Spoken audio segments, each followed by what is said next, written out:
आइए question number 16 देखेंगे। Topic का नाम है financial statement, chapter 21, DK Goyal class 11th की बुक में से। आइए क्वेश्चन में देखें। सबसे पहले क्वेश्चन में क्या लिखा है। From the following balances of the laser of Shri Akhileshwar Singh prepare trading and profit and loss account and the balance sheet. फिर हमें उसका लेजर का बैलेंस दे रखा है, काफी सारे बैलेंसेज हैं। नीचे एडजस्टमेंट में क्वेश्चन ही लिखा है। इस क्वेश्चन में जो क्लोजिंग स्टॉक है वो हमें ट्रायल बैलेंस में ही दे रखा है। अब अगर हमें वो चीज ट्रायल बैलेंस में ही दे रखी है तो उसका फर्क क्या पड़ेगा भाई? उसका फर्क ये पड़ेगा कि ये जितनी भी फिगर ट्रायल बैलेंस में होती हैं वो सिर्फ एक ही जगह जाती हैं, सिर्फ और सिर्फ एक जगह। तो ये जो ट्रायल बैलेंस में क्लोजिंग स्टॉक दे रखा है ये सिर्फ हमने बैलेंस शीट के एसेट साइड में शो करना है, ट्रेडिंग अकाउंट में ये हमें शो नहीं करना है। तो आइए क्वेश्चन स्टार्ट करते हैं। क्वेश्चन को स्टार्ट करने से पहले एक बहुत ही जरूरी बात आप सबको बता देना चाहता हूं कि स्कूल के टीचर्स कई बार हमें ये फोर्स कर रहे होते हैं कि बेटा पहले ट्रेडिंग बनाना, फिर पीएनएल, फिर बैलेंस शीट। ऐसा बिल्कुल नहीं करना भाई, क्योंकि आप क्वेश्चन को तो शायद करना सीख जाओ लेकिन वो क्वेश्चन कभी भी एग्जाम में टाइमली खत्म नहीं होगा। उसको टाइमली खत्म करना का तरीका क्या है भाई कि जो फिगर जहां जा रही है ना उसको सीधा वहीं लिखेंगे। अगर कोई फिगर पहले वाली फिगर ट्रेडिंग में जा रही है तो पहले ट्रेडिंग अकाउंट में जाकर के मैं उसको लिख दूंगा।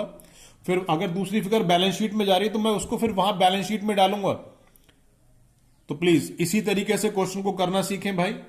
इससे आपकी जो है क्वेश्चन पे पकड़ बढ़ जाएगी और क्वेश्चन बड़े आसानी से हो जाएगा। तो आइए सबसे पहले देखें क्या लिखा है। सबसे पहले लिखा है हमारे को क्लोजिंग स्टॉक, वो ओपनिंग स्टॉक। तो ओपनिंग स्टॉक हमें सबको मालूम है कि ट्रेडिंग अकाउंट में आता है भाई, तो मैंने लिखा टू ओपनिंग स्टॉक।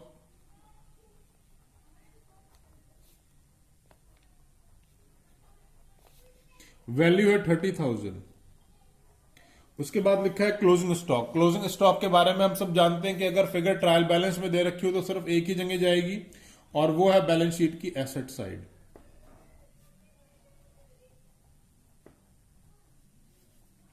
वैल्यू है 46,200। उसके बाद लिखा है परचेजेस और सेल।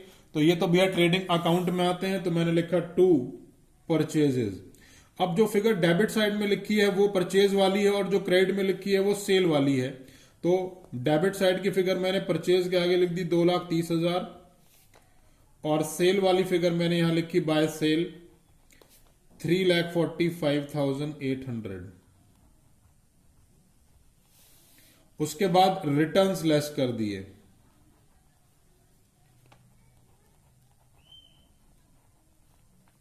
रिटर्न्स जो डेबिट साइड में लिखे हैं वो मेरे सेल रिटर्न है, तो उन्हें मैंने सेल में से लेस कर दिया क्योंकि सेल रिटर्न का डेबिट बैलेंस है। ये मेरा रिटर्न इनवर्ड भी कहा जाता है।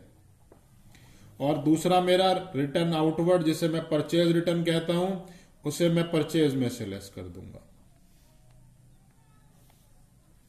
चलिए आगे चलते हैं। अगली फिगर है हमारी कमीशन ऑन परचेज। तो कमीशन ऑन परचेज हमारा माल को लेके आने का खर्चा है, माल को खरीदने वाला खर्चा है, तो इसे मैं ट्रेडिंग अकाउंट में ही लिखूंगा।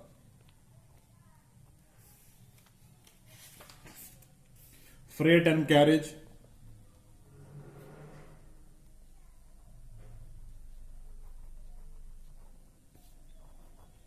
Freight and carriage 26,000।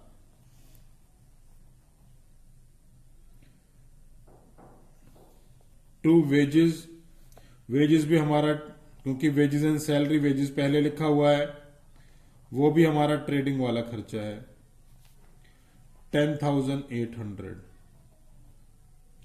उसके बाद है fire insurance premium.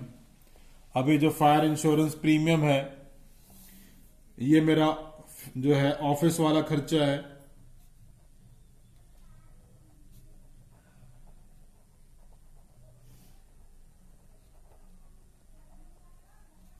Fire insurance premium 820।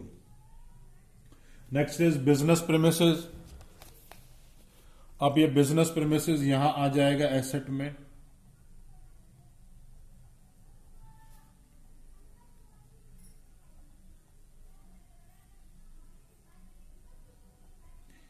Business premises 40,000।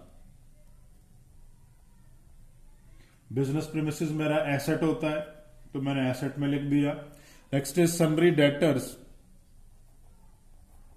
Sundry debtor भी मेरे एसेट हैं तो ये भी मैंने एसेट साइड में लिख दिए 26,100। इसके बाद लिखा है सन्ड्री डेटर्स की बात सन्ड्री क्रेडिटर्स, और सन्ड्री क्रेडिटर्स भाई मेरी लायबिलिटी है तो मैंने उसे लायबिलिटी में लिख देना है।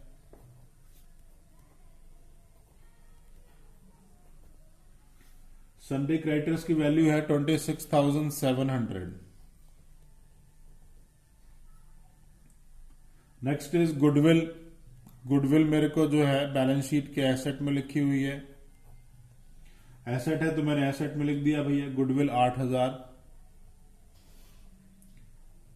Next is patents. पेटेंट्स भी मेरे एसेट होते हैं, पेटेंट्स की वैल्यू है 8,400। Next is coal gas and power. अब कोल गैस एंड पावर क्या हो गया भैया, मेरा खर्चा है फैक्ट्री वाला। Coal gas and power, coal gas and power की वैल्यू है 12,100। ये मेरा फैक्ट्री वाला खर्चा है तो मैंने ट्रेडिंग अकाउंट में लिख दिया।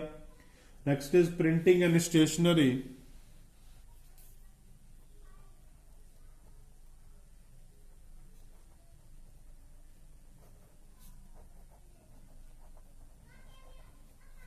प्रिंटिंग एंड स्टेशनरी की वैल्यू कितनी है भाई 2,100।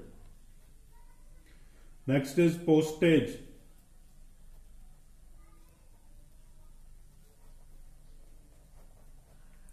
पोस्टेज की वैल्यू कितनी है भैया, पोस्टेज की वैल्यू है 710। ये भी मेरा ऑफिस वाला खर्चा है। नेक्स्ट इज ट्रैवलिंग एक्सपेंसेस, ये भी मेरा ऑफिस वाला खर्चा है।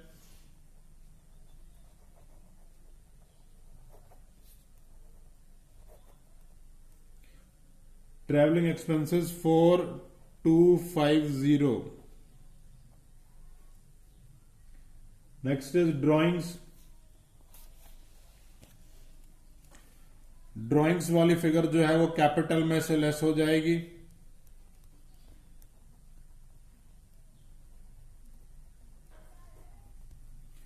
और ड्राइंग्स वाली फिगर कितनी है 7,200।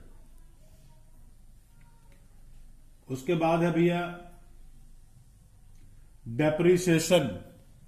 अब ये डेप्रीसिएशन क्या है भाई, ये डेप्रीसिएशन मेरा ऑफिस वाला खर्चा है तो मैंने ये यही लिख दिया to depreciation.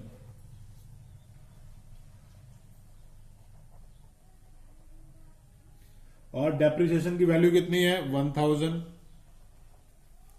Next is journal expenses. ये जर्नल एक्सपेंसेस मेरे ऑफिस वाले खर्चे हैं तो मैंने प्रॉफिट एंड लॉस में डाल दिया। इनडायरेक्ट खर्चे हैं, अमाउंट है 8,350। Next is capital. कैपिटल तो मेरी बैलेंस शीट में आती है लायबिलिटी में तो मैंने लिख दिया 89,760। Next is investment. इन्वेस्टमेंट मेरा एसेट है,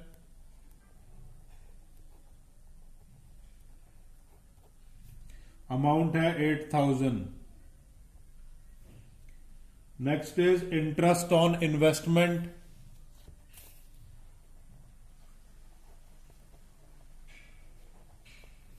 bye interest on investment,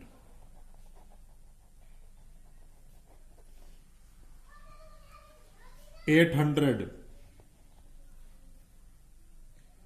cash in hand. Cash in hand की वैल्यू कितनी है भाई, ये मेरे लिए एसेट है।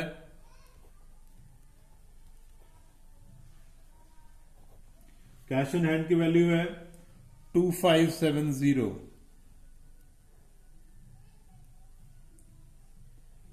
Next is bankers account.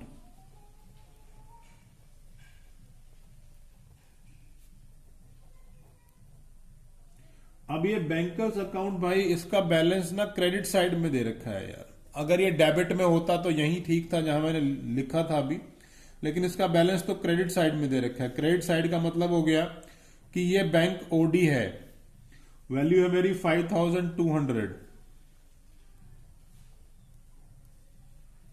चलिए आगे चलते हैं। कमीशन, कमीशन के बारे में हम सब लोग जानते हैं कि कमीशन जो है दोनों तरफ आएगा। अब क्योंकि यहां दोनों तरफ दे रखा है तो दोनों तरफ लिखा जाएगा। डेबिट वाला प्रॉफिट एंड लॉस के डेबिट में लिख दूंगा और क्रेडिट वाला प्रॉफिट एंड लॉस के क्रेडिट में लिख दूंगा।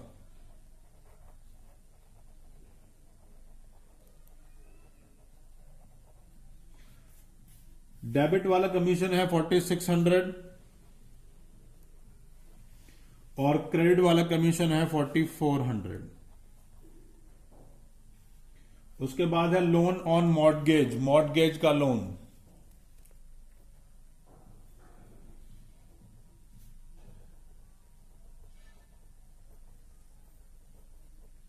लोन ऑन मॉर्टगेज की वैल्यू कितनी है? 30,000।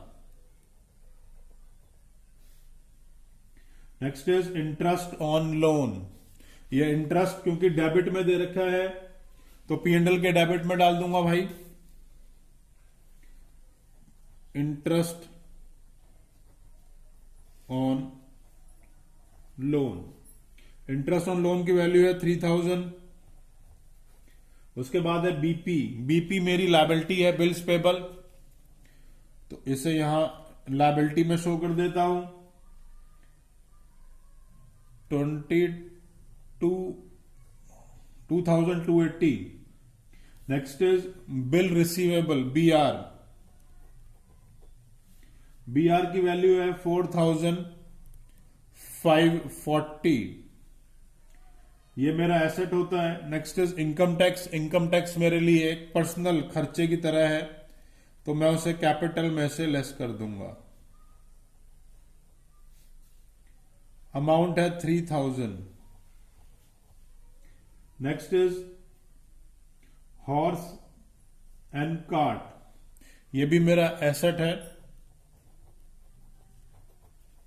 घोड़ा गाड़ी जिसे हिंदी में कह देते हैं, 20,300। और डिस्काउंट ऑन परचेज, अब डिस्काउंट तो हमने दो ही तरीके का सीखा है भाई, एक तो जो है डिस्काउंट अलाउड, एक डिस्काउंट रिसीव्ड। अलाउड वाला डेबिट होता है और रिसीव्ड वाला क्रेडिट होता है। तो जो डिस्काउंट क्रेडिट साइड में लिखूं कि इनकम क्रेडिट वो जो है इसका अमाउंट क्रेडिट साइड में लिखा है तो मैं इसको यहां डाल दूंगा बाय डिस्काउंट ऑन परचेज। और भाई ये कोई ट्रेड डिस्काउंट नहीं है क्योंकि ट्रेड डिस्काउंट को तो हम बुक्स में रिकॉर्ड ही नहीं करते। ये हमारा कैश डिस्काउंट है जो कि हमने जो परचेज की थी उस टाइम हमें मिला होगा। तो 1600 इसकी वैल्यू है।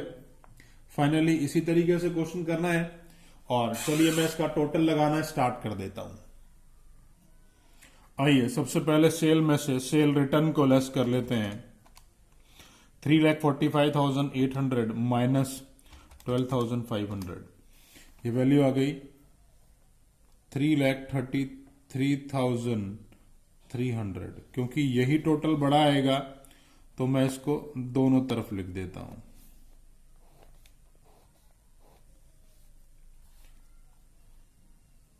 और परचेज की वैल्यू है 2,30,000, उसमें से परचेज रिटर्न माइनस कर लिया, ये वैल्यू आ गई 2,14,800 plus 30,000 plus 1,200 plus 26,000 plus 10,800 plus में 12,100 माइनस में 3,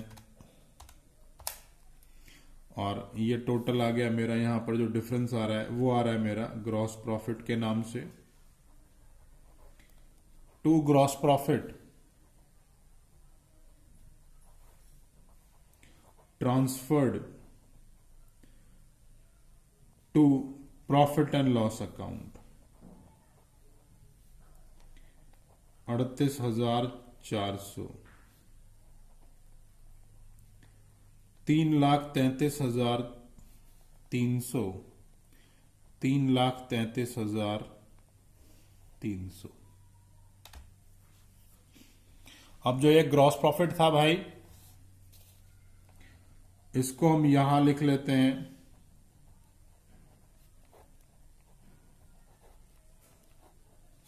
bye gross profit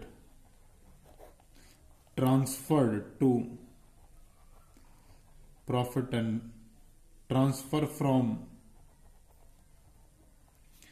trading account 38,400। अब इस 38,400 में इन सबको प्लस कर लेते हैं क्योंकि यही साइड ज्यादा दिखाई दे रही है, तो चलिए दोनों साइड इसका टोटल करके लिख लेते हैं। 38,400 प्लस में 800 प्लस में 4,400 प्लस में 1,600, दिस इज 45,200।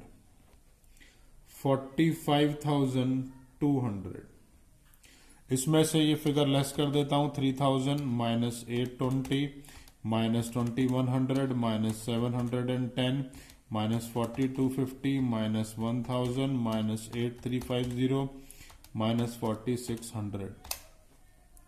वैल्यू आ गई मेरी 2,0370। This is to net profit. अब ये नेट प्रॉफिट आ गया भाई। नेट प्रॉफिट कहां जाएगा? नेट प्रॉफिट इस कैपिटल में प्लस हो जाएगा।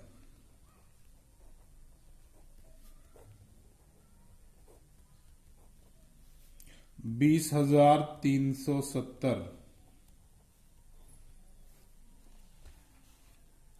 89,760 प्लस 20,370 माइनस 10,200। ये वैल्यू आ गई मेरी 99,930। चलिए बाकी फिगर प्लस कर लेते हैं इसमें। 52 प्लस 30 प्लस 2280। वैल्यू आ गई है मेरी 1,64,110। चलिए क्योंकि बैलेंस शीट है तो दोनों हिस्से बराबर आने जरूरी हैं, इसका भी टोटल कर लेते हैं। Plus 40,000 plus 26,100 plus 8,000 plus 8,400 plus 8,000 plus 2,570 plus 4,540 plus 20,300। ये वैल्यू आ गई मेरी 1,64,110। तो फाइनली क्वेश्चन जो है वो इसी तरीके से करना है। क्वेश्चन में कोई भी डाउट आ रहा है तो नीचे कमेंट बॉक्स में कमेंट कर सकते हैं। वीडियो अच्छी लगे तो लाइक बटन जरूर प्रेस किया कीजिए, और अगर इस टॉपिक के ऊपर अभी तक मेरा वीडियो लेक्चर नहीं देखा है तो प्लीज उसे जरूर देखिए। उसको देखने से ये सारे कॉन्सेप्ट हमेशा के लिए क्लियर हो जाएंगे।